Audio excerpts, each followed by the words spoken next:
berkumpul bersama-sama secara daring melalui aplikasi Zoom dalam keadaan sehat untuk mengikuti webinar pada kali ini dengan tema Total Quality Management dalam Praktik Organisasi di Industri FMCG melalui pendekatan profesional untuk kinerja yang berkualitas. Perkenalkan, saya Esti Sewati selaku Master of Ceremony yang akan membantu jalannya acara webinar pada hari ini. Memasuki acara yang pertama, kita awali kegiatan ini dengan membaca basmalah. Bismillahirrahmanirrahim.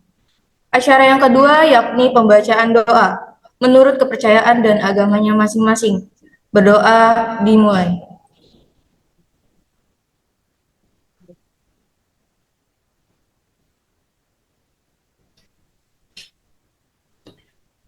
Berdoa selesai. Lalu acara yang ketiga yaitu menyanyikan lagu Indonesia Raya dan Mars UPB.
Iya.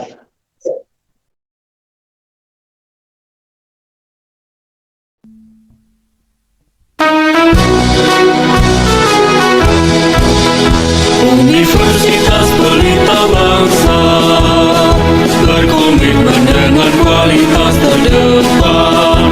Universitas Pelita Bangsa membangun pendidikan yang bermutu. Universitas Pelita Bangsa memberikan pelayanan yang terbaik, megah dan terpercaya untuk membentuk karakter juara. Terus maju dan terus berprestasi. Universitas Pelita Bangsa tetap semangat dan terus berjuang bersatu membangun Indonesia.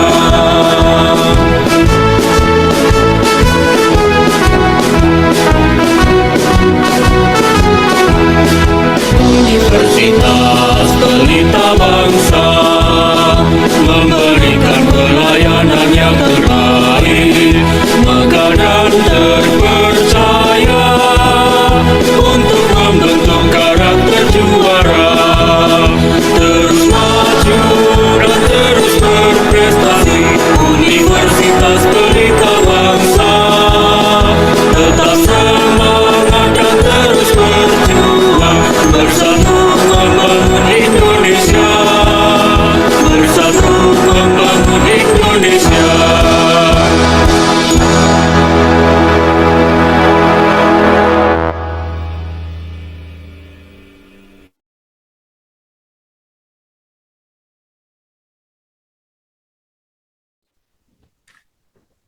Baik, lanjut acara yang keempat, yaitu sambutan dari Ketua Pelaksana webinar pada pagi hari ini. Dikarenakan Ketua Pelaksana webinar hari ini sedang berhalangan hadir, maka digantikan oleh Wakil Ketua Pelaksana, yaitu Marihanti Nurhasana. Waktu dan tempat kami persilahkan. Assalamualaikum warahmatullahi wabarakatuh. Salam Om Swastiastu, Nama Budaya, salam kebajikan, dan salam sejahtera bagi kita semua. Yang terhormat kepada Bapak Giri Nur Pribadi, STPMM, sebagai dosen mata kuliah Total Quality Management, serta yang kami hormati kepada pemateri pada pagi hari ini, yaitu Bapak Erista Adisetya MM, serta para peserta webinar yang saya muliakan. Dikarenakan Ketua Pelaksana sedang berhalangan hadir, maka digantikan oleh saya, yaitu Mariati Nur Hasanah, sebagai Wakil Ketua Pelaksana webinar hari ini. Mewakili rekan-rekan panitia lainnya mengucapkan puji serta syukur kepada Tuhan Yang Maha Esa, sehingga kita dapat berkumpul dalam acara webinar dengan tema Transformasi Digital dalam Manajemen, Peran Sistem Informasi dalam Pengambilan Keputusan Bisnis. Untuk itu, saya harap webinar kali ini dapat dipahami dan bermanfaat untuk kita semua. Sekiranya hanya itu saja yang bisa saya sampaikan, kurang lebihnya mohon dimaafkan, saya ucapkan selamat mengikuti webinar pada pagi hari ini. Baik, terima kasih kepada Saudari Marianti Nurhasana atas sambutannya. Melanjutkan acara yang kelima, yaitu sambutan yang akan disampaikan oleh dosen pengampu manajemen mutu, yaitu Bapak Giri Nupriyadi STPMM. Waktu dan tempat kami persilakan.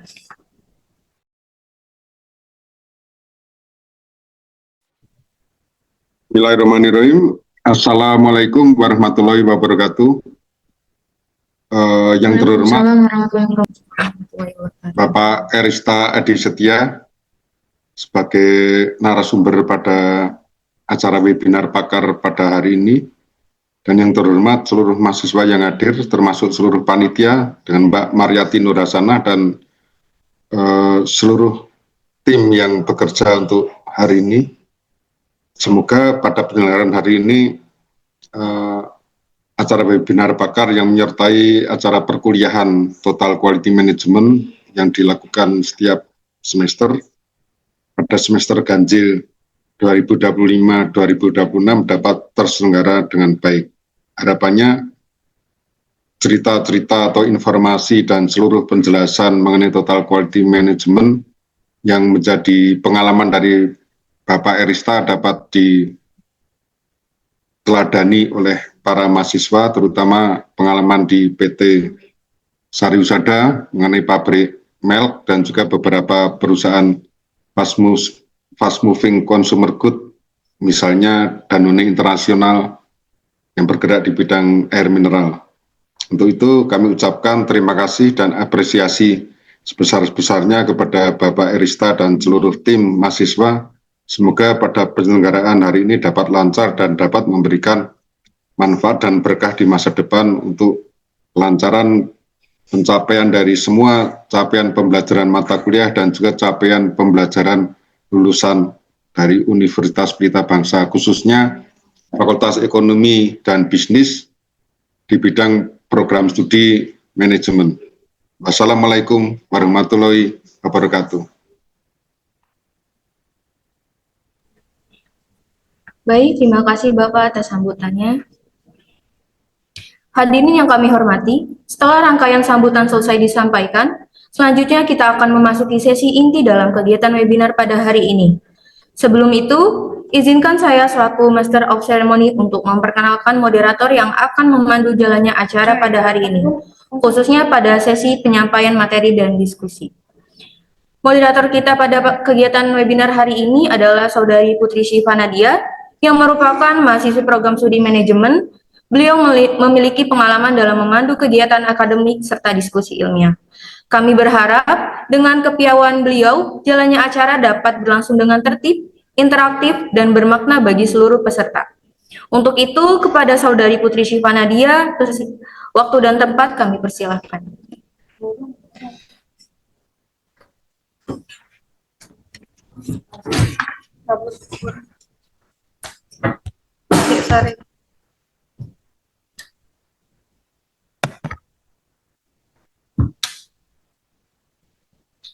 Baik, Assalamualaikum warahmatullahi wabarakatuh. Salam sejahtera bagi kita semua. Yang terhormat Bapak Giri Nur Pribadi, STPMM, selaku dosen pengampu. Yang kami hormati juga Bapak Insinyur Erista Adi Setia MM, selaku narasumber, serta Saudari Esti Setiawati, selaku Master of Ceremony, serta seluruh peserta webinar yang berbahagia. Perkenalkan, saya Putri Syifa Nadia, selaku moderator, menyampaikan rasa syukur kehadirat Tuhan Yang Maha Esa, karena pada kesempatan ini kita dapat bersama-sama mengikuti webinar Total Quality Management di industri VMCG dalam keadaan sehat dan penuh semangat. Hadirin sekalian, di tengah dinamika industri fast moving consumer goods atau VMCG yang sangat kompetitif, penerapan Total Quality Management atau TQM menjadi salah satu pendekatan strategis yang tidak hanya berfokus pada pengendalian mutu, tetapi juga pada pembentukan budaya mutu yang berkelanjutan. TQM menekankan pentingnya keterlibatan seluruh elemen organisasi, orientasi pada kepuasan pelanggan, pengendalian proses secara sistematis, serta perbaikan berkelanjutan sebagai fondasi keunggulan bersaing dalam jangka panjang. Oleh karena itu, topik ini menjadi sangat relevan untuk dipelajari baik dari sisi akademis maupun praktis. Untuk memperdalam pemahaman kita mengenai hal tersebut, telah hadir bersama kita Bapak Insinyur Erista Adi Setia MM yang akan menyampaikan materi berjudul Total Quality Management di Industri VMCG. Beliau memiliki pengalaman dan kompetensi yang mumpuni dalam bidang manajemen mutu dan penerapan di sektor industri, khususnya VMCG. Diharapkan, paparan yang akan disampaikan dapat memberikan wawasan konseptual sekaligus gambaran aplikatif mengenai implementasi TQM di dunia industri. Baik, sebelum memasuki sesi pemaparan materi, izinkan saya menyampaikan beberapa ketentuan singkat. Jadi yang pertama itu ada peserta diharapkan mengikuti kegiatan dengan tertib dan kondusif. Lalu yang kedua ada sesi tanya jawab yang akan dilaksanakan setelah pemaparan materi. Lalu yang ketiga ada pernyataan dapat disampaikan melalui di kolom chat atau fitur yang telah disediakan oleh panitia. Tanpa berpanjang lebar, marilah kita bersama-sama menyimak paparan materi yang akan disampaikan oleh narasumber. Kepada Bapak Insinyur Erista Adi Setia MM, waktu dan tempat kami persilahkan.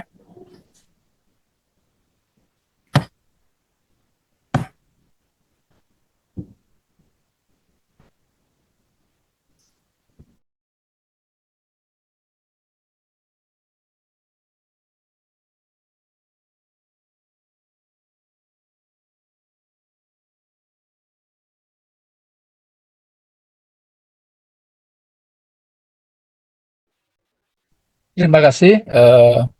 Assalamualaikum warahmatullahi wabarakatuh. Apakah suara saya bisa terdengar? Terdengar. Waalaikumsalam warahmatullahi wabarakatuh. Terima kasih. Selamat pagi yang kami hormati Pak Giri Nur Pribadi. Sudah lama nggak ketemu Pak Giri. Terima kasih atas kesempatan yang diberikan kepada saya untuk menyampaikan sedikit pengalaman begitu. Adik-adik mahasiswa yang mengikuti kuliah TQM dari Pak Giri Nur Pribadi. Terima kasih atas kesempatan yang diberikan kepada saya untuk sedikit menyampaikan atau sharing mengenai Total Quality Management. Mungkin saya akan langsung, saya sudah share, apakah presentasi saya bisa terlihat? Jelas ya, bagus. Terlihat Ya, jelas. terima kasih. Baik, jadi Pak Giri dan adik-adik sekalian, mungkin sedikit background dari saya. Memang saya dari teknologi pertanian dulu bersama dengan Pak Giri. Jadi saya satu alma mater dengan Pak Giri. Kemudian saya lama di industri fast moving consumer goods yaitu FMCG. Yang pertama saya bergabung dengan Sarusada yang kemudian menjadi Danone di divisi susu. Jadi memang saya bekerja di divisi susu di Sarusada cukup lama, 17 tahun. Kemudian saya ditarik di grupnya Danone di susu juga di Malaysia. Kemudian saya ditarik ke di pabrik di Cikarang ya, yaitu Danone di Cikarang. Kemudian dari sana saya berpindah ke perusahaan lain yaitu di Indolacto. Jadi setelah cukup lama di Danone, saya kemudian pindah ke Indolacto, tetap mengurusi berhubungan dengan production atau operation. Dan di Indolacto saya malah fokus di total quality management. Artinya saya diminta untuk handle improvement yang ada di Indolacto di seluruh pabrik di Indolacto. Kemudian dari sana saya kemudian mulai berpindah ke perusahaan yang non FMCG, yaitu Cargill yang memproduksi sorbitol atau memproduksi bahan baku untuk pasta gigi. Kemudian di sana kita memang berbeda ya antara FMCG dan non FMCG. Kemudian dari sana saya memutuskan untuk berhenti di industri. Kemudian saya berganti ngurus bisnis gitu ya. Jadi saya membuka usaha kecil-kecilan begitu, sambil kemudian saya mengajar di salah satu universitas swasta di. Jadi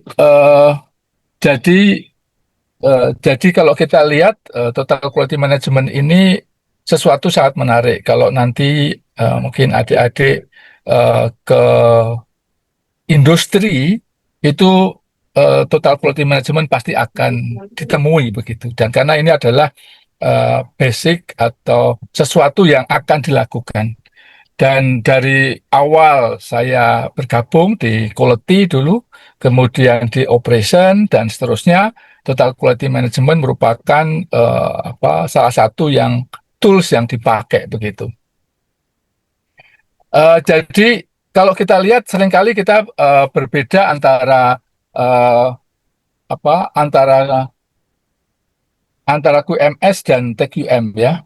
Jadi apa QMS itu ya? Jadi kalau kita masuk ke mana?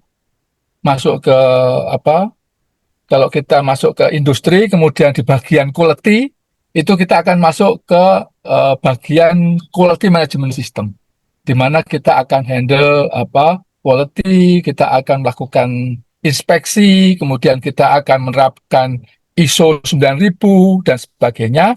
Itu kita akan ada ke sana. Sementara TQM itu bukan milik orang quality. Jadi mungkin yang perlu kita perlu pahami bahwa TQM itu adalah filosofi dan budaya mutu. Jadi bagaimana kita membudayakan mutu di seluruh aspek di industri, tidak hanya bagian quality. Memang yang paling utama operation, tetapi juga ada marketing, kemudian ada sales, ada R&D, itu juga harus paham dengan TQM. Maka kemudian TQM itu menjadi salah tool perusahaan, bukan hanya tool perusahaan, bukan hanya tool untuk quality. Jadi itu yang kita lihat. Lalu apa fokusnya? Fokus dari TQM itu adalah kepuasan pelanggan. Tadi sudah disebutkan sama moderator bahwa fokus dari TQM ini adalah kepuasan pelanggan dan continuous improvement. Tetapi bagaimana, nanti kita akan lihat ya, bagaimana kita menerapkan TQM dan bagaimana itu kemudian kita bisa terapkan ya. Kalau adik-adik sekarang belajar mengenai TQM, sekarang bagaimana menerapkannya? Memang TQM ini adalah cara berpikir, jadi bukan serangkaian SOP atau aturan begitu ya, tetapi adalah bagaimana kita membudayakan cara berpikir yang tepat di mana itu akan memberikan peningkatan dari kemampuan dari operasional perusahaan. Jadi intinya akan ada di sana. Jadi kita paham mengenai perbedaan antara QMS dengan TQM. Ini yang mungkin kita lihat. Karena TQM itu berawal dari mutu, maka kemudian sebetulnya kita akan lihat sebetulnya evolusi dari konsep mutu ya. Kalau sampai saat ini ya, meskipun sudah cukup lama, konsep mutu itu tetap akan berawal dari 3 orang ini ya. Jadi dari Deming, kemudian Juran, dan dari Feigenbaum. Yang pertama, mutu itu lahir dari suatu sistem. Jadi mutu itu tidak hanya sekedar barang masuk kemudian diperiksa, kalau bagus kemudian dirilis begitu, bukan. Tapi ini adalah sistem. Jadi karena kita arahnya di mutu itu bukan hanya memilih mana yang baik dan mana yang jelek, tetapi mutu itu harus menjamin begitu. Jadi kalau kita memproduksi sesuatu, itu kita harus jamin bahwa produk itu semuanya baik. Tidak boleh cacat, misalnya begitu. Pengalaman saya di pabrik susu bayi, kalau kita memproduksi susu bayi, tidak boleh ada satupun kemasan di susu bayi itu yang cacat. Ya karena itu sangat berpengaruh terhadap kualitas bayinya. Jadi kita nggak bisa ngomong, wah ini mohon maaf ini dari 1 juta ada catat sekian, jadi ya dimaafkan gitu, nggak bisa. Ya, jadi ini yang kemudian kita akan lihat bahwa mutu itu berasal dari sistem. Memang dari awalnya kalau kita lihat mutu awalnya itu adalah inspeksi. Jadi pertama barang itu datang, kemudian diproses, kemudian dicek, kalau itu bagus itu diteruskan, kalau itu jelek kemudian ditolak kan begitu. Yang kedua, kemudian evolusinya adalah di quality control supaya tidak banyak produk jadi yang rusak, maka kemudian selama proses kemudian dikontrol, namanya quality control.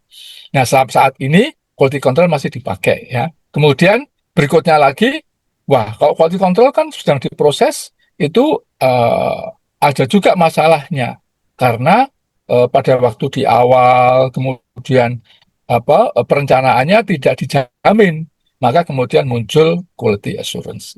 Jadi quality assurance masih ada di dalam lingkup QA atau quality. Tapi begitu kemudian masuk ke TQM, itu kemudian akan keluar dari QA. Nah, kenapa itu terjadi? Karena sebetulnya orang yang sangat berpengaruh atau bagian sangat berpengaruh terhadap mutu itu bukan orang QA, tetapi justru orang yang membuat. Misalnya kalau adik-adik membuat suatu produk, yang mempengaruhi mutu itu bukan orang QA yang memeriksa, tapi yang mutu itu orang yang membuat. Maka kita harus mendidik, mengedukasi orang yang membuat itu, which is itu orang produksi, itu yang harus paham mengenai quality, karena dialah yang bisa menciptakan atau bisa meng-create produk itu menjadi bagus. Jadi total quality management itu ke arah ke sana. Nah, kalau seandainya orang yang memproduksi itu, ya orang produksi itu paham juga dengan konsumernya, paham juga dengan quality yang harus disampaikan ke konsumennya, itu menjadikan bahwa produk yang dibuat itu akan sangat match atau sangat sesuai dengan yang diinginkan oleh konsumen. Jadi itu awal mulanya kenapa kemudian dari quality assurance ke arah ke total quality management. Nah, kita kemudian akan lihat berikutnya ya menurut Deming, Juran, dan sebagainya. Feigenbaum itu juga mengatakan bahwa mutu itu diintegrasikan dari end to end. Jadi sepanjang quality chain atau sepanjang rantai kita memproduksi sejak awal sampai akhir, maka quality itu menjadi bagian yang terintegralkan. Artinya quality itu juga ada di saat kita membeli material, kemudian yang lain itu kita juga akan selalu mengikuti. Jadi kalau TQM itu ya pada waktu kita pengadaan material, pada saat kita proses, pada saat kita pengemasan, kita produksi, itu mutu ada di sana. Jadi konsep dari total quality management itu mengarah ke sana. Nah, dalam perkembangannya TQM ini kemudian setelahnya buat menjadi lebih standar, seperti standarisasi. Jadi ada kemudian tools yang namanya TQM. Dan ini kemudian dipakai oleh banyak perusahaan untuk bisa meningkatkan kemampuan atau kinerja dari perusahaan itu. Intinya apa? Kalau kita lihat di TQM, yang pertama kita lihat fokus pada pelanggan. Artinya, kalau kita mempunyai produk atau menghasilkan produk, kita harus paham produk itu untuk siapa, supaya produk itu menjadi memuaskan oleh mereka. Misalnya, kalau kita membuat suatu produk sabun misalnya atau sabun mandi, kita ingin supaya sabunnya itu ya wangi, kemudian kemasannya mudah dibuka, kalau kemudian ada sisa itu mudah ditutup juga, kemudian tidak terlalu besar dan tidak terlalu kecil, dan seterusnya. Jadi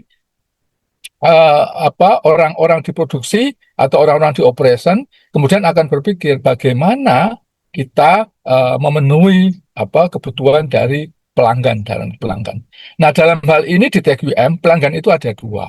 Pelanggan itu adalah eksternal tadi yang kita sebut orang yang membeli produk kita, tapi juga ada pelanggan itu adalah the next customer. The next process is our customer. Jadi kalau kita di bagian misalnya penerimaan material, maka bagian produksi awal yang itu adalah istilahnya konsumennya atau customernya dari orang gudang. Orang produksi itu mempunyai customer, yaitu orang marketing atau orang sales. Jadi kita pada waktu kita mau memproduksi, kita harus memenuhi juga keinginan dari orang sales. Misalnya orang sales ingin kalau kita memproduksi itu variannya seperti ini, kita tidak kita jangan membuat produk yang tidak diinginkan oleh orang sales gitu ya. Misalnya mungkin di variannya atau mungkin di ukuran kemasan dan sebagainya. Ini yang kita lihat. Kemudian yang kedua adalah bahwa TQM ini harus ada komitmen dari hostnya. Jadi TQM itu nggak akan jalan kalau kemudian hostnya saja kemudian tidak paham dengan TQM. Jadi ini yang jelas. Karena apa?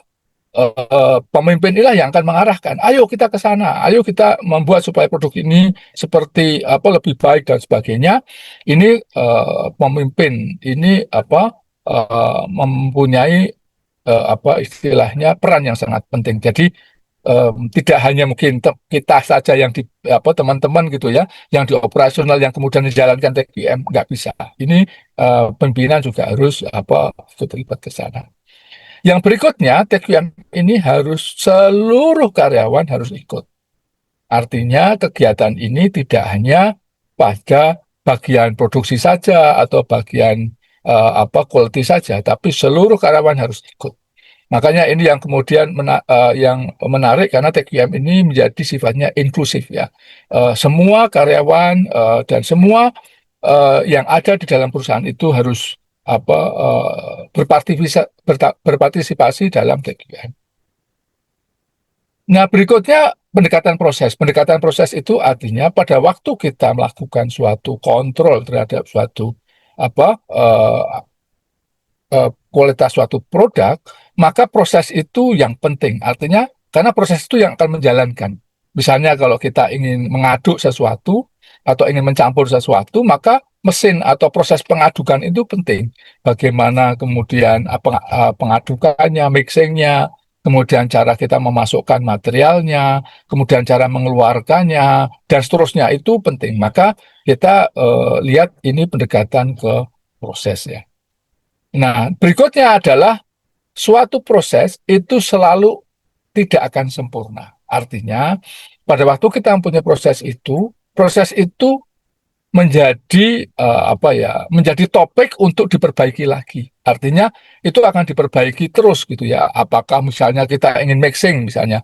Kalau kita ingin mixing lebih cepat gitu, gimana? Mungkin siripnya diganti atau mixingnya diganti, mungkin cara memasukkannya diganti, mungkin wadahnya, tangkinya diganti dan seterusnya, dibuat lagi lebih baik. Jadi selalu ada perbaikan terus-menerus yang kita sebut sebagai Kaizen. Nah, setelah oke, kemudian kita next-nya adalah pada saat kita menemukan sesuatu, maka pengambilan keputusan itu harus berbasis data, jangan berbasis feeling. Wah, ini kok banyak yang rusak. Oh, mungkin itu ada penunggunya atau apa kan gitu kan. Jadi kita membuat sesuatu keputusan itu memang ada basis data tertentu.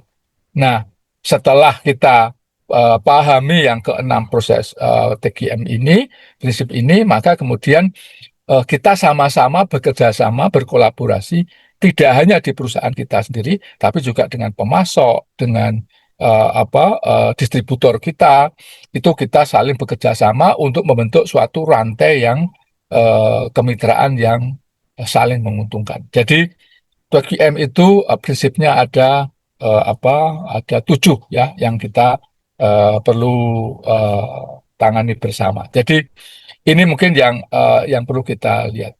Nah, tadi kita sebut customer focus ya, salah satu prinsipnya.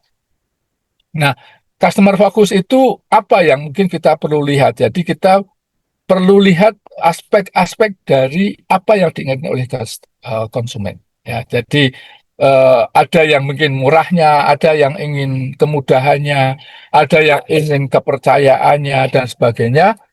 Kita perlu lihat misalnya kita seringkali ada Aqua, kemudian ada merek yang lain, mineral dan sebagainya. Kita kemudian konsumen mempunyai pilihan gitu, yang mana yang disukai. Ada yang menyukai karena hanya desainnya saja, atau mungkin karena rasanya dan sebagainya. Ini kemudian kita akan lihat apa yang menjadi fokus. Apakah di konsistensi kualitas. Jadi yang di kualitas atau rasa, aroma dan sebagainya itu yang paling penting bukan lebih tinggi atau lebih rendah, tapi yang penting adalah konsisten. Yang kedua adalah fungsinya, itu sesuai. Keamanan produknya jangan terkontaminasi bakteri dan sebagainya yang menyebabkan menjadi diare dan sebagainya. Lalu reliable. Jadi reliable itu ya pada waktu barangnya ada ya ada terus. Jangan kemudian kita membuat produk tertentu kemudian kita mengatakan wah sekarang ini baru nggak ada lagi di bulan depan, itu juga nggak reliable. Artinya itu juga harus kita pastikan ada. Kemudian respon apabila ada keluhan, wah ini kok ada yang bocor dan sebagainya, itu lebih cepat ya responnya, dan juga value of money, artinya worth it gitu ya kita membeli produk itu. Tujuannya apa? Tujuannya supaya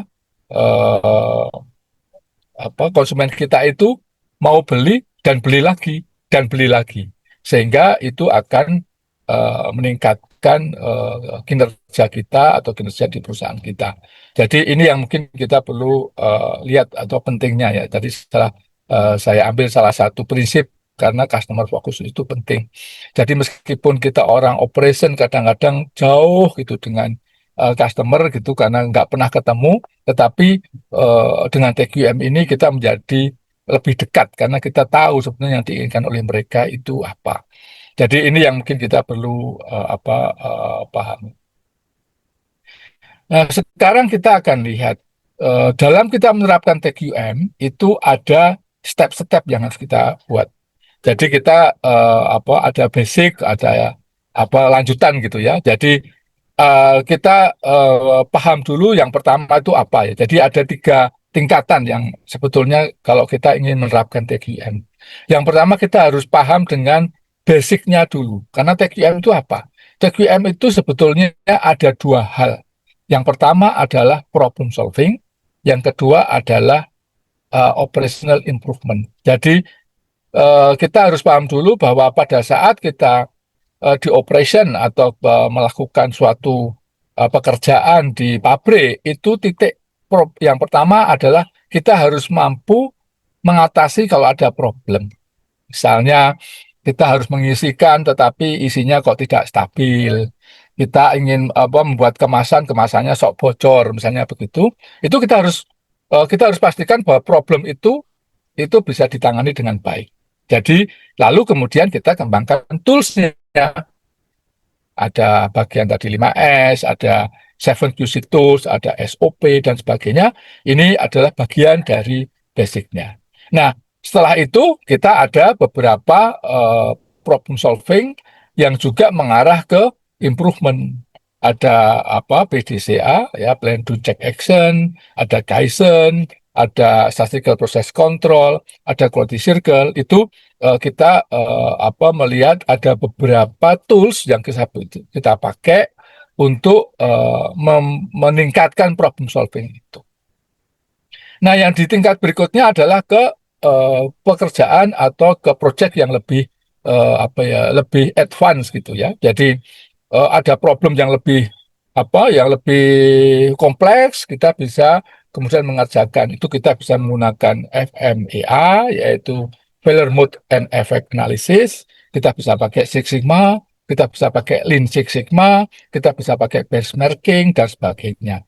Nah, tools dalam TQM ini itu ada beberapa yang memang distandarisasi. Artinya adik-adik bisa ikut ke proses training atau pelatihan untuk menjadi guru gitu ya, atau untuk menjadi instruktur. Misalnya kita di Six Sigma kita ada black belt misalnya. Jadi nanti kita bisa mempunyai istilahnya profesi ya, yang seperti itu. Kita menjadi profesinya Lean, kemudian di supply chain dan sebagainya itu ada. Jadi kita bisa menambah pengetahuan dari TQM ini dengan kita menjadi ahli di bidang-bidang itu. Karena TQM ini juga terstruktur gitu ya. Misalnya kita pandai dalam 5S penerapannya atau dalam 7 QC tools, itu bisa kita fokuskan di sana. Saya akan sampaikan sedikit mengenai basic tools yang paling penting. Pada saat kita mulai pertama akan menciptakan atau akan mengembangkan TQM, itu 5R itu hal yang paling penting. 5R itu apa? Sangat sederhana. Kita bilang misalnya rapi, resik, rawat, ringkas, rajin gitu ya. Jadi kita harus mempunyai kebiasaan bekerja yang baik. Jadi tidak meletakkan peralatan seenaknya, kita harus membuat kerapian, kebersihan dari tempat kerja kita harus merawatnya dan seterusnya, dan itu menjadi basic kita untuk menerapkan. Jadi kalau di suatu perusahaan biasanya kita melakukan istilahnya 5R gitu ya. Jadi biasanya kick off gitu ya. Saya dulu pernah. Jadi kita periksa semua ruang kerja dari karyawan dan juga dari direktur ya. Sampai kita dulu pernah ya, direktur kita itu di ruang kerjanya dia nyimpen stick golf gitu ya. Lalu kita bilang stick golf itu ada di dalam ruangan dia, itu nggak ringkas gitu ya. Karena kan stick golf nggak dipakai untuk kerja. Tetapi kok ada di situ, misalnya begitu. Jadi kita buat tagging merah itu karena bos kita itu ternyata tidak menempatkan barang yang sebenarnya. Jadi itu jadi suatu hal yang menarik gitu. Jadi kita semua bareng-bareng gitu saling ngecek ruang kerja dari teman kita. Lalu hal-hal yang barang-barang yang tidak dipakai kita buang, kita kumpulkan, kita buang. Dan mungkin kalau kita lihat ya, itu misalnya kalau ada adik misalnya di tempat kuliah gitu ya, atau di universitas gitu ya, misalnya di Pelita Bangsa itu kan, coba lakukan 5R, mungkin banyak sekali barang yang sebetulnya nggak ada pakai, tetapi masih ada di situ, nah gitu kan. Jadi jadi nggak ringkas gitu ya. Jadi akhirnya numpuk-numpuk gitu ya. Itu. Jadi kita juga setelah itu kita menempatkan ada area ini harus rapi, resik dan seterusnya. Ada orang yang bertanggung jawab di ruangan itu dan seterusnya. Kalau semua orang melakukan 5R, maka seluruh area itu akan bersih semua. Ini akan menciptakan tadi prosesnya menjadi lebih enak dilihat, kemudian budaya saling mengingatkan, lalu kita kemudian akan muncul namanya visual management. Misalnya, oh ini tempat alat tulis, ini tempat remote AC, ini apa, itu sudah ada tempatnya, sehingga kalau ada orang yang misalnya membawa, itu kemudian ada taggingnya. Ini perlu ini AC, remote-nya sedang diperbaiki misalnya oleh si A. Jadi kayak gitu tuh selalu kemudian akan muncul. Nah, tujuannya apa? Yaitu dengan 5R itu kemudian kita akan menurunkan pemborosan. Jadi ini kalau kita lihat basic dari 5R itu, dari TQM itu 5R. Ini harus kita lihat dulu. Kita nggak usah yang yang canggih-canggih gitu, kita ke situ dulu ya, ke TQM itu di 5R ini basic. Yang kedua yang penting yang ingin saya sampaikan adalah gemba. Jadi ini sebetulnya tujuannya gemba ini untuk para pemimpin gitu ya. Jadi kalau di TQM, gemba itu artinya pemimpin itu harus datang lihat langsung apabila misalnya ada problem dan sebagainya. Jangan hanya lihat atau dengar dari laporan anak buahnya kan gitu. Jadi misalnya kita ingin lihat ingin ngecek gitu kan di produksi, kita jangan hanya kemudian gimana yang di bagian itu gimana. Enggak, kita harus lihat langsung, kita kemudian sampaikan ke apabila ada masukan kita memberikan masukan kepada mereka. Jadi datang kemudian itu dilakukan harus sering. Jadi kalau dulu saya bekerja di pabrik itu gemba saya lakukan minimum 2 kali. Jadi kalau saya punya pabrik atau ada pabrik, maka paling tidak 2 kali dalam sehari saya harus keliling pabrik itu melihat sebetulnya bagaimana kondisinya. Nah, dengan kita akan melihat itu kita bisa paham dengan apa yang terjadi. Tidak hanya dari laporan saja. Dengan kita paham, kita akan bisa memberikan masukan atau memberikan keputusan menjadi lebih baik. Jadi itu yang kemudian kita lihat. Nah, dari sana misalnya kalau kita temukan ada orang yang kemudian tidak melakukan pekerjaannya dengan rapi atau ada sesuatu kesalahan, kita bisa mengingatkan langsung. Lalu kemudian kita kemudian tidak kemudian langsung kita marah pada orang itu, enggak, tapi kita kemudian lihat kenapa kok orang melakukan itu. Misalnya orang yang bekerja untuk mengemas gitu, tapi banyak kemasan yang rusak kan gitu kan. Kita kemudian akan lihat kenapa sih kok kemasannya rusak, karena memasukkannya itu nggak benar gitu. Jadi dia nggak rapi masukkannya sehingga banyak yang rusak.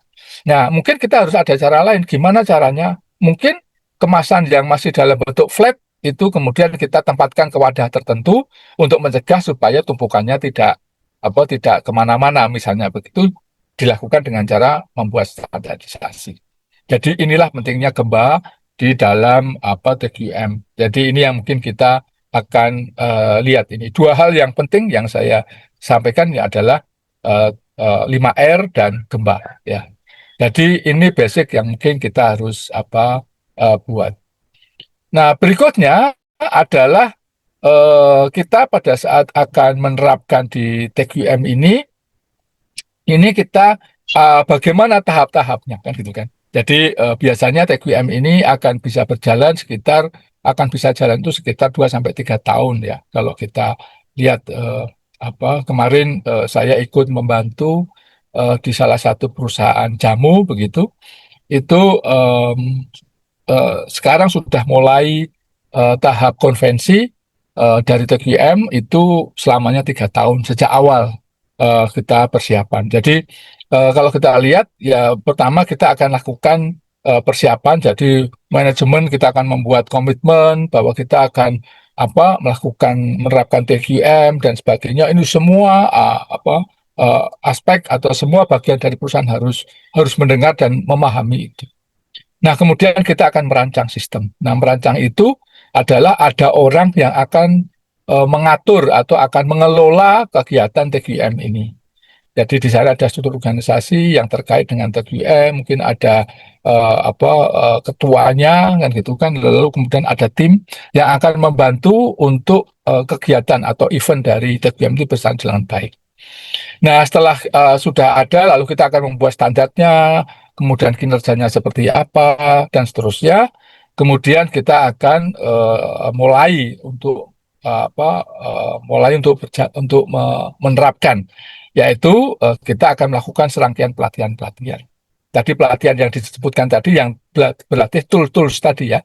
Jadi dari awal tools bagaimana menerapkan 5R itu ada teorinya atau ada caranya gitu kan. 7 tools itu juga ada caranya. Maka dari sana kemudian kita lakukan pelatihan ke semua orang. Nah, lalu setelah itu kita juga akan belajar bagaimana problem solving. Kalau misalnya ada masalah ini, cara ngatasinya bagaimana? Kalau ada masalah B, bagaimana? Nah, ini terus bisa dilakukan sehingga tim kita menjadi lebih pandai untuk bisa mengatasi masalah. Nah, setelah itu kemudian kita melakukan evaluasi dan perbaikan. Jadi setiap beberapa bulan sekali kita akan tes gitu ya, timnya itu dia bisa nggak melakukan audit. Audit itu melihat mana yang baik dan mana yang buruk gitu ya. Jadi lihat di lapangan, kemudian oh ini sudah baik dan ini masih perlu diimprove dan sebagainya. Nah, di sana kita akan lihat lagi bagaimana supaya TQM itu bisa berjalan dengan lebih baik.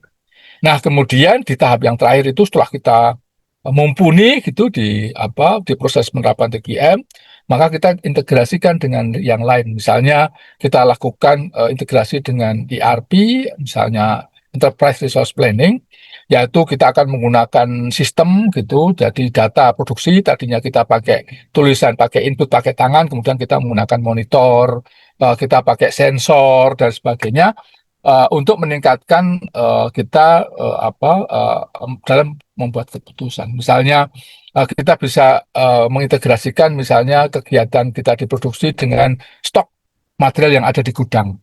Orang produksi tahu stoknya ada berapa sehingga pada waktu kita mau produksi itu bisa tahu barangnya masih ada atau tidak. Gitu. Jadi ini penerapan dari TQM step-stepnya seperti itu ya. Kalau pengalaman saya itu sekitar 1 sampai 3 tahun lah untuk bisa kita terapkan itu. Nah, sekarang gimana kalau kontennya gitu ya? Konten dari TQM itu apa? Jadi banyak hal yang harus kita pelajari gitu ya. Jadi ada standarnya. Misalnya cara mengumpulkan data. Itu misalnya membuat check sheet. Ya. Salah satu ini sebetulnya sepele. Misalnya kita lihat bagaimana Anda misalnya di salah satu produksi gitu ya, bagaimana kita bisa mengidentifikasi suatu cacat misalnya. Misalnya kalau kemasan itu cacatnya ada di mana? Kadang-kadang mungkin tulisannya yang kurang baik, mungkin lemnya yang kurang tepat, mungkin ada yang penyok sedikit, mungkin ada yang banyak hal yang kemudian kita lihat. Kita harus membiasakan untuk membuat identifikasi itu. Makin banyak, makin baik. Gitu. Jadi itu mencatat jenis misalnya kebocoran dan sebagainya, kita membuat check sheet ya. Kita belajar di situ. Yang kedua, kita kemudian akan belajar kayak ngitung. Dari sekian banyak permasalahan yang ada, misalnya cacat, itu misalnya di kemasan misalnya, itu apa paretonya gimana? Ya, paling banyak itu karena apa? Oh, ternyata cacatnya itu karena kesodok gitu ya. Jadi di tulisan nggak jelas karena kesodok gitu, misalnya gitu ya. Jadi kemudian kita bisa memahami, masalah yang di kemasan itu, masalah utamanya itu apa? Lalu dari sana kemudian kita akan lihat dari cause effect diagram. Jadi kita akan paham kenapa itu terjadi. Lalu kita belajar untuk mengidentifikasi. Kenapa kok kemasan itu rusak? Paretonya adalah kemudian kesodok. Nah, kenapa tuh kesodok kan itu kan? Oh, karena mungkin mesinnya itu terlalu kuat gitu. Nah, kenapa terlalu kuat? Mungkin springnya itu terlalu kaku dan seterusnya ya. Jadi kita kemudian akan menganalisis apa penyebab dari suatu problem. Nah, dari sana kita juga akan belajar mengenai histogram, sebaran dari apa yang ada itu berapa. Misalnya dari 1 bulan itu yang kesodok itu ternyata pada shift malam saja, misalnya kan gitu. Jadi kita bisa tahu kira-kira apa yang menyebabkan dan seterusnya. Nah, kita juga belajar mengenai control chart, yaitu dari 1.000 atau 2.000 produk yang kita buat itu yang cacat ada berapa. Cacatnya itu misalnya kita di berat gitu ya, kita akan lihat beratnya itu ada yang lebih atau ada yang kurang. Kurangnya berapa? Misalnya kita mengisi rata-rata 1 liter gitu ya suatu. Lalu setelah kita lihat itu ada 1,1 liter atau 1,05 liter atau malah 950 atau 990 mililiter dan sebagainya, kita akan lihat. Nah, dari sana ada scatter diagram, ada flowchart dan sebagainya, itu yang kemudian kita harus pelajari, jadi atau tim itu harus tahu bagaimana cara melakukan. Jadi ini adalah tools untuk membantu kita memecahkan masalah. Jadi ini yang basic yang nanti kita harus paham. Kalau adik-adik nanti belajar TQM, maka basic dari TQM ini harus dipahami. Karena ini yang akan dipakai nanti pada waktu ada problem, saya mau pakai apa? Oh, kalau ada problem ini saya pakai check sheet, atau saya pakai Pareto, atau saya pakai cause effect diagram, atau saya menggunakan dua-duanya atau tiga-tiganya dan seterusnya. Itu kita nanti akan belajar dari sana. Kalau kita kemudian sudah pandai di bagian basic, maka kita juga bisa lakukan bagaimana ada metode lain apabila kita lakukan improvement. Improvement itu adalah barangnya masih oke-oke, kemasannya masih baik. Kita misalnya membuat produk ada kemasannya masih baik, tetapi kita ingin gimana sih supaya kecepatannya itu dari 40 kemasan permanen jadi 42 misalnya. Itu kan perlu ada perbaikan kan gitu kan. Jadi itu adalah improvement, kita nggak ada masalah, tetapi kemudian kita ingin menjadi lebih baik. Maka salah satu yang mungkin perlu dilakukan oleh orang operation gitu ya, itu adalah menciptakan masalah. Jadi kita akan tanya, kalau kecepatan kita cuma 40 gitu kan, bisa nggak kalau jadi 45? Apa yang menyebabkan tidak bisa? Dan seterusnya. Itu kemudian ada tools-nya. Nah, tools-nya itu ini yang kita bisa lihat. Apa kita membuat PDCA, ada Kaizen, ada kita membuat quality circle. Quality circle itu kita kumpul dengan teman-teman satu grup pekerja lalu saling memberikan masukan gitu.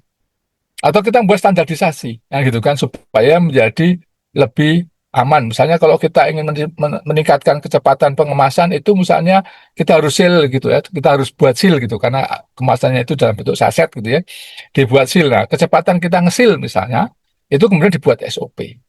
Nah, kita juga bisa lakukan tadi 5R tadi.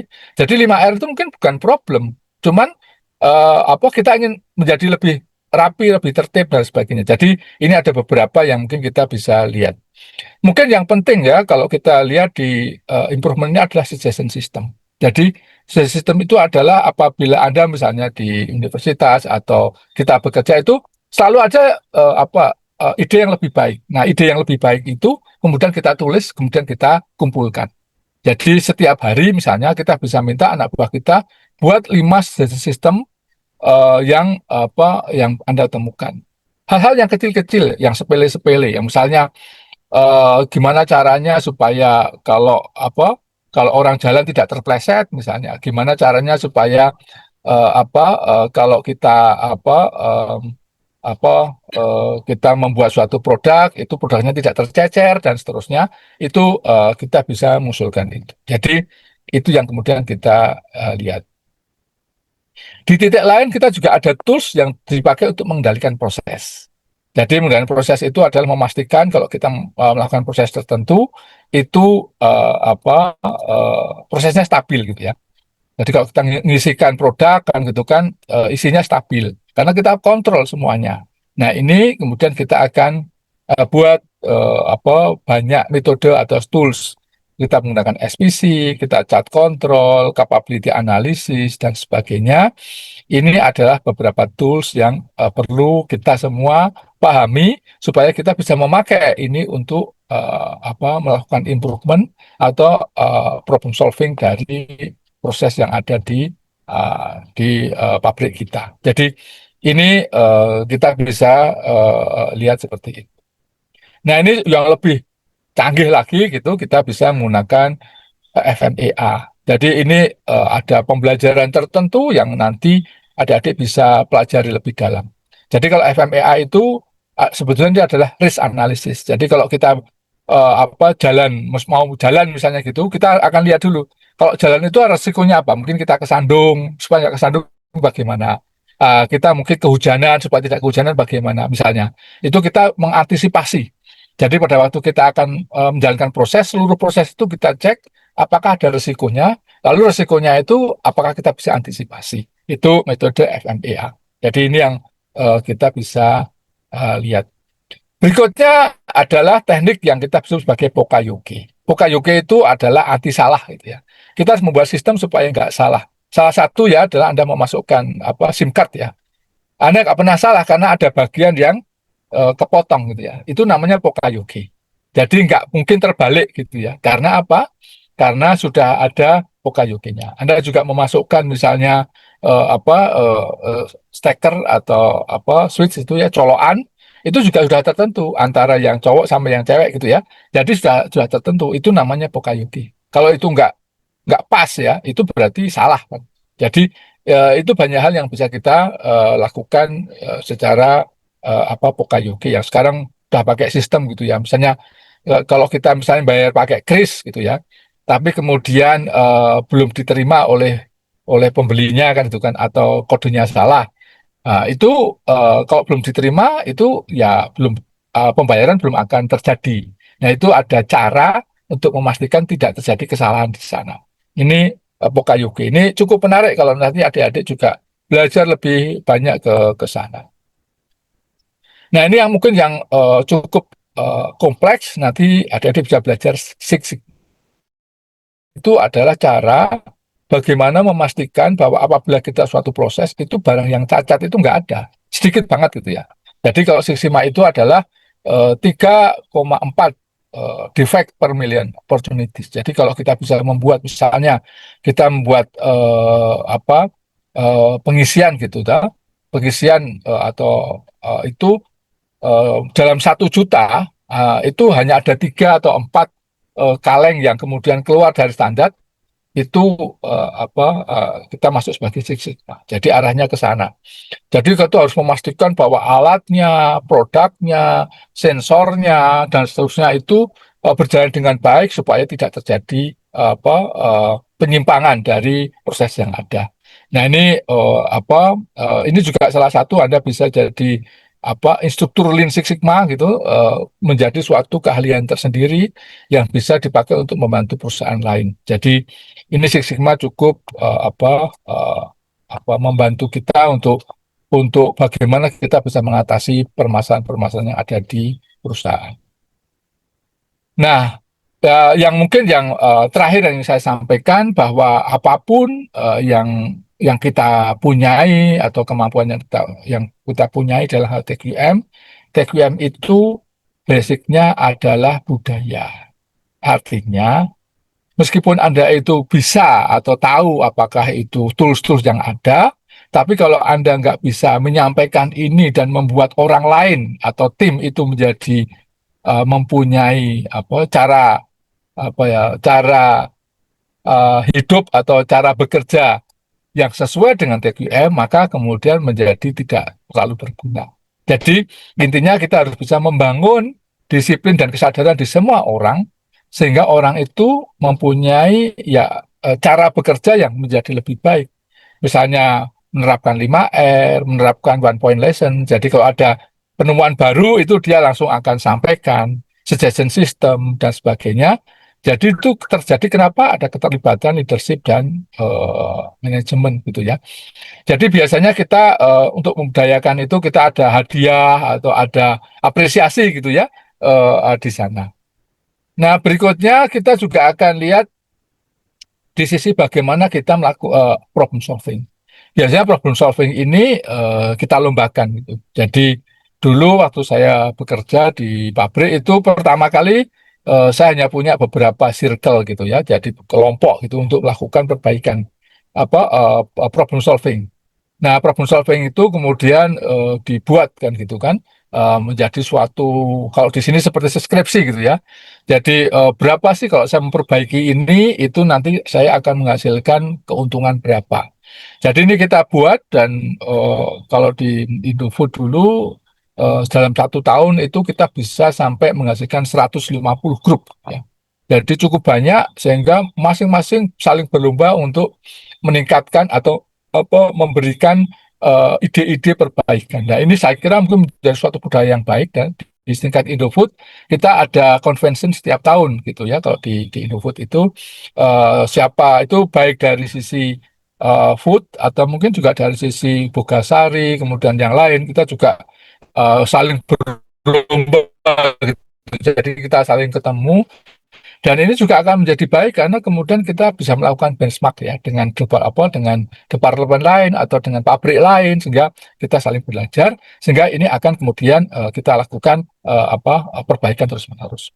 Nah, kita juga perlu tahu bahwa kegiatan untuk melakukan improvement ini tidak hanya di satu departemen. Jadi misalnya kita akan melakukan perbaikan itu bisa operation dengan orang marketing, dengan orang sales, dengan orang R&D gitu ya. Jadi satu untuk menyelesaikan sesuatu problem tertentu. Jadi ini menjadi suatu cross fungsional improvement yang sangat menarik. Jadi itu kalau kita lihat ya bagaimana TQM itu bisa dikembangkan di perusahaan dan apabila Anda ke perusahaan FMCG itu pasti TQM itu akan ada. Jadi karena ini menjadi basic dari kegiatan kita. Jadi begitu adik-adik sedikit sharing dari saya mengenai TQM. Mudah-mudahan ini memberikan beberapa insight buat adik-adik sekalian. Dan mungkin nanti kalau ada pertanyaan, silahkan nanti kita bisa diskusi bersama. Oke, sementara saya cukupkan sekian, saya kembalikan lagi ke moderator.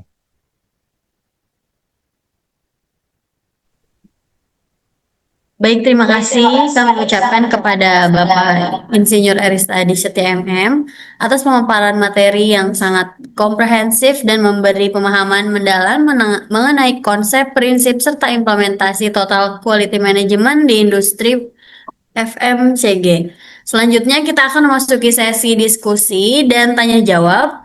Kami persilahkan kepada para peserta yang ingin mengajukan pertanyaannya untuk menyampaikan pertanyaan tersebut di kolom chat.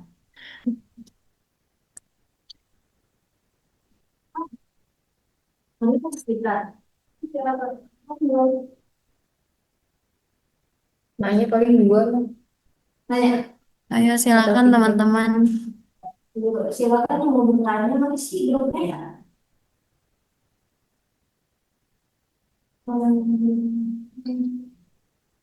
Gede.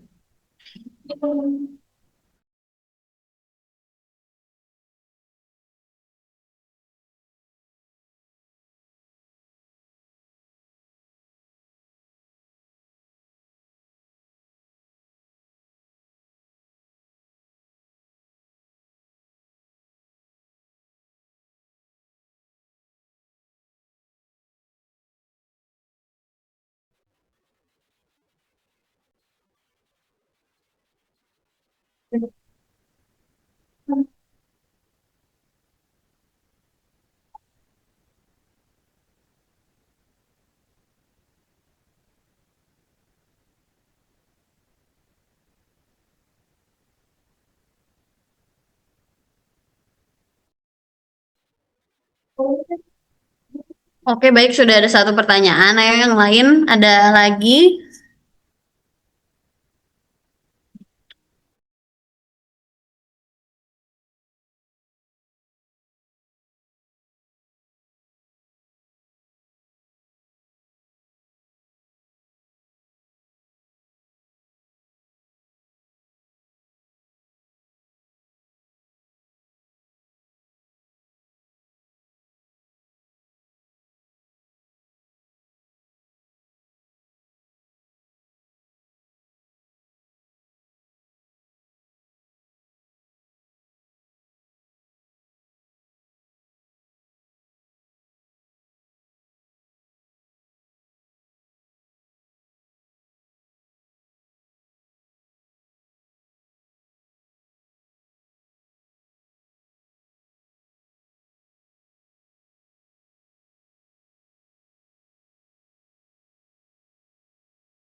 Baik, Bapak, untuk menunggu pertanyaan yang lain, boleh langsung dijawab aja pertanyaan yang ini mungkin, Pak.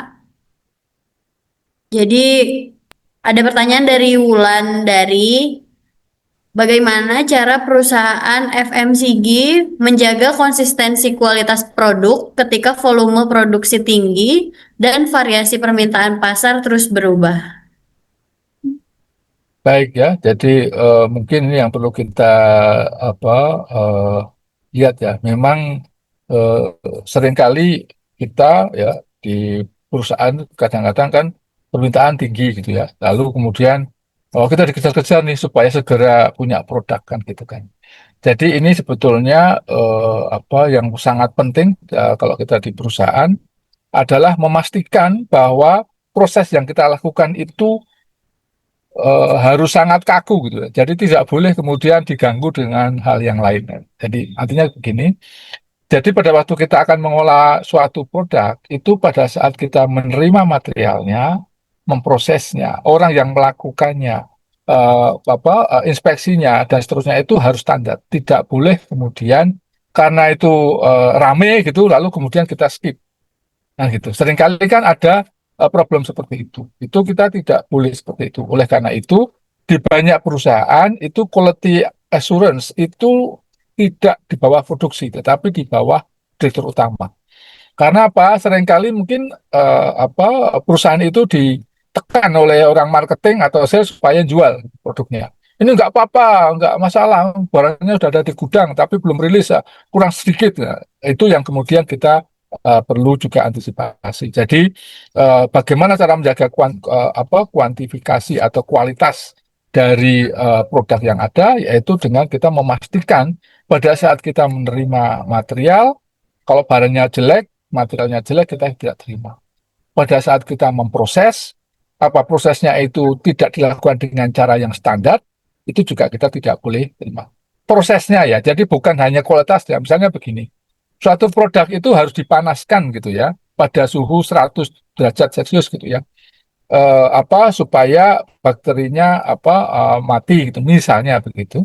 Lalu ada produk yang kemudian dites gitu ya, bakterinya itu nggak ada, tetapi prosesnya ternyata setelah dicek itu tidak 100 derajat, cuma 90. Lalu kita kan sering kali bilang, orang produksi bilang, ya kan nggak apa-apa, kan nggak ada bakterinya, kan gitu kan. Itu tetap dari sisi produksi, barang itu harus dicek, karena prosesnya tidak standar. Jadi itu titiknya. Kita harus memastikan bahwa setiap detik dari produk yang ada itu. Begitu juga misalnya, bagaimana memastikan bahwa susu misalnya kalau di produk itu tidak ada logamnya, tidak terkontaminasi logam. Ya kita harus pastikan bahwa semua kemasan itu dicek dengan kita menggunakan X-ray ya. Kalau di pabrik biasanya kita setiap kaleng atau setiap kemasan itu dikasih dilewatkan ke X-ray memastikan bahwa tidak ada satu potong pun logam di sana. Jadi itu kemudian kita akan lihat. Nah, kita harus pastikan bahwa X-ray-nya itu bekerja dengan baik. Kemudian dilakukan kalibrasi setiap saat. Jadi semua eh, apa proses produksi itu kita lakukan seperti itu. Jadi kita standarkan. Dan orang bisa menolak untuk tidak bekerja, itu kan apabila misalnya begini, diproduksi alatnya itu kok rusak kan gitu kan. Lalu ya udah pakai aja sementara gitu kan, itu nggak apa-apa kan gitu kan. Ada yang seperti itu enggak. Orang produksi kalau dulu tempat saya bekerja itu boleh menolak untuk tidak mengerjakan karena akan menghasilkan mutu yang tidak memenuhi syarat. Jadi itu hal-hal yang kita lakukan dan itu tidak lepas dari CGM itu karena CGM itu membuat standar ya dari seluruh kegiatan yang ada. Jadi itu cara kita ngontrol atau memastikan bahwa produk yang kita produksi itu kualitasnya konsisten di pasar.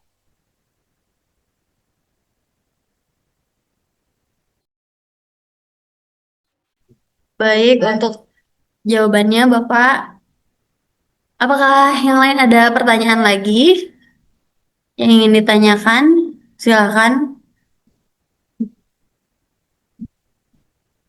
Sok. Assalamualaikum warahmatullahi wabarakatuh. Waalaikumsalam. Izin bertanya, Bapak, menurut dari pengalaman yang Bapak punya, metode yang paling efektif antara TKM, Sigma, atau kombinasi keduanya untuk meningkatkan kualitas di industri FMCG, Pak? Saya Haryanti.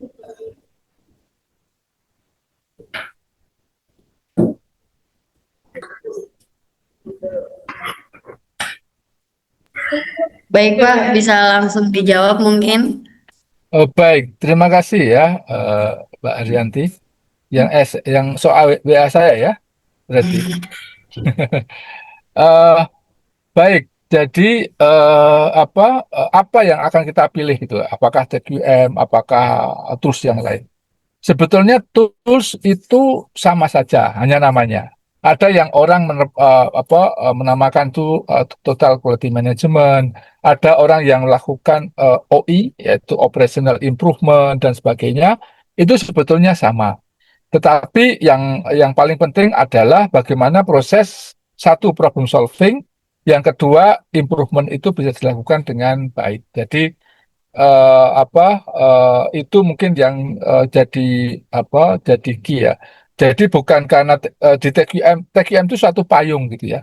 Lalu di TQM itu ada yang ingin menerapkan Lean Six Sigma misalnya, itu bisa saja dilakukan atau melakukan total productive maintenance atau TPM itu juga bisa. Tergantung dari mana eh, apa eh, fokusnya. Kalau misalnya kita ingin menerapkan TQM, biasanya itu berawal dari quality. Tapi ada juga yang TPM atau total product maintenance itu berawal dari teknik, yaitu dari peralatan dan sebagainya. Ya, tapi sama-sama adalah untuk lakukan improvement. Jadi kita lihat gitu dari mana kemudian itu berasal dan mungkin perusahaan itu punya problem yang paling banyak di mana kan itu. Kalau perusahaan makanan atau FMCG itu mungkin banyak yang menggunakan TQM gitu kan. Tapi kalau misalnya perusahaan-perusahaan seperti Unilever gitu ya, itu kan mereka menggunakan TPM. Karena memang banyak ke teknik gitu ya. Jadi banyak ke peralatan, bagaimana menstandari peralatan supaya operatornya lebih aware terhadap mesin yang dipakai dan sebagainya, itu kemudian dia mengarah ke sana. Jadi di sepanjang yang saya tahu itu eh, fokusnya ada di sana. Jadi tergantung basic atau background dari kegiatan pabrik yang dilakukan. Begitu. Baik, Bapak. Terima kasih atas jawabannya. Sangat jelas.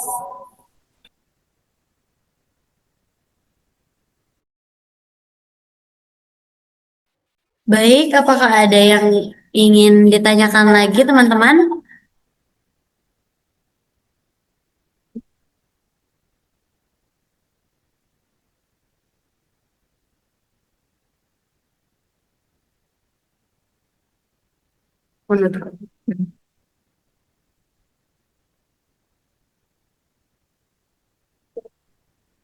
Oh, ada pertanyaan lagi, Pak. Dari Fitri Indriani. Bagaimana peran top manajemen agar TQM tidak hanya berhenti di SOP, tetapi benar-benar menjadi budaya kerja?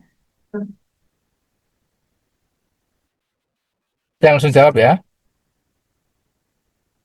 Ya, jadi memang salah satu problem kalau kita dalam menerapkan eh, apa suatu apa improvement gitu ya, tools ya, atau itu sebetulnya malah yang paling banyak itu malah di atasnya. Maka kita harus pastikan dulu yang manajer yang di atas atau pimpinan itu memang ada komitmen. Jadi memang oleh karena itu dalam penerapan TGM itu harus formal. Misalnya formal itu nanti ada budgetnya, kemudian dibuat misalnya misalnya di RUPS gitu ya, atau di pemegang saham. Semuanya harus fokus bahwa kita akan lihat ke sana. Nah, seringkali karena TGM itu diusulkan oleh lini tengah kan gitu kan, dan tidak disupport oleh yang di atas, itu akhirnya kemudian nggak jalan dan banyak sekali kasus di mana perusahaan itu menerapkan TQM tapi hanya namanya saja. Ya karena tidak dimiliki dianggapnya bahwa TQM itu seperti sertifikat gitu ya. Jadi yang penting sudah ada tulisannya TQM gitu ya. Jadi sudah menerapkan apa kan itu kan seperti ISO gitu kan. Sebetulnya enggak karena TQM ini kan masalah budaya. Jadi kalau yang di atasnya tidak mendrive gitu, ya kemungkinan besar upaya itu akan gagal. Saya berkali-kali mengikuti di banyak perusahaan itu TQM itu nggak akan berhasil kalau komitmen atasannya nggak ada. Begitu juga di mana-mana ya, tidak hanya di pabrik ya, di organisasi apa saja, kalau kemudian komitmen itu tidak, karena mengubah budaya itu pasti harus dimulai dari atas. Kalau atasnya nggak beri contoh, budaya itu menjadi lebih baik ya, bawahnya pasti akan sulit untuk menirunya kan itu kan. Jadi makanya itu sangat penting pada saat misalnya Anda nanti bekerja di pabrik, Anda diminta menerapkan TQM, ya Anda harus tanya ke pimpinan itu komit nggak, komit itu artinya komit duitnya gitu ya, budgetnya, komit ke waktunya dan sebagainya yang perlu kita lihat. Jadi itu mungkin kalau masukan saya.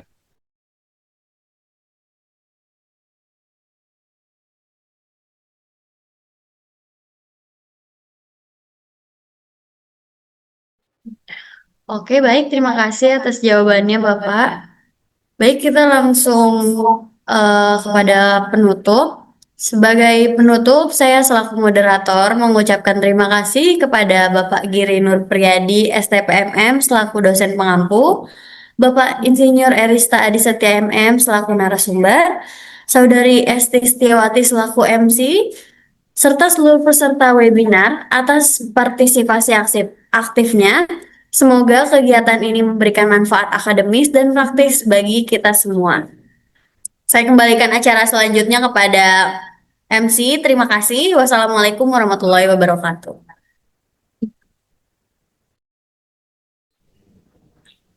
Baik, terima kasih kepada Saudari Putri Syifa selaku moderator yang telah membantu berjalannya acara pada hari ini. Masuk ke dalam sesi dokumentasi, diharapkan para peserta webinar bisa mengaktifkan kameranya terlebih dahulu.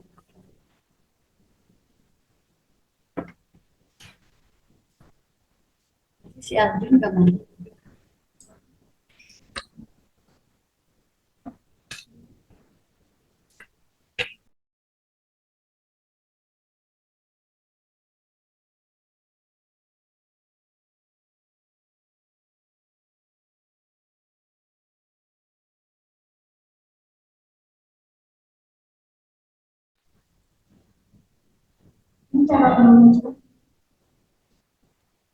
Iya, baik teman-teman, ayo dipercepat.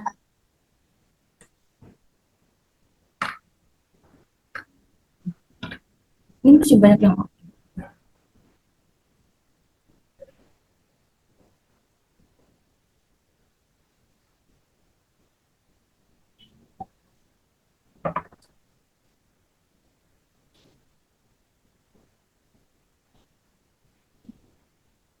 udah mulai.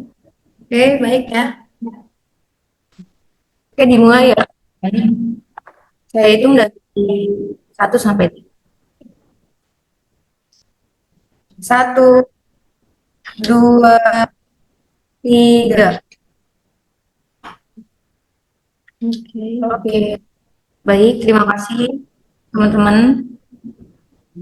Selanjutnya, hadirin yang kami hormati, kita telah sampai pada penghujung acara webinar pada hari ini. Sebelum acara ini ditutup, kami mengucapkan terima kasih sebesar-besarnya kepada narasumber atas materi yang sangat informatif dan inspiratif, serta kepada seluruh peserta yang telah mengikuti kegiatan hari ini dengan antusias dari awal hingga akhir. Kami juga mengucapkan apresiasi kepada seluruh panitia yang telah bekerja keras demi terselenggaranya acara ini dengan baik. Semoga ilmu dan wawasan yang diperoleh pada kegiatan hari ini dapat memberikan manfaat serta dapat diaplikasikan di dalam dunia akademik maupun profesional, khususnya dalam total quality management di lingkungan industri. Akhir kata, saya selaku Master of Ceremony, mohon maaf Apabila selama memandu acara terdapat tutur kata maupun penyampaian yang kurang berkenan. Dengan mengucapkan Alhamdulillahirrahmanirrahim, acara webinar ini pada hari ini telah selesai. Akhir kata, Wassalamualaikum warahmatullahi wabarakatuh. Waalaikumsalam warahmatullahi wabarakatuh. Terima kasih Bapak. Terima kasih. Terima kasih, Bapak. Oke. Oke. Sudah. Halo Pak Giri.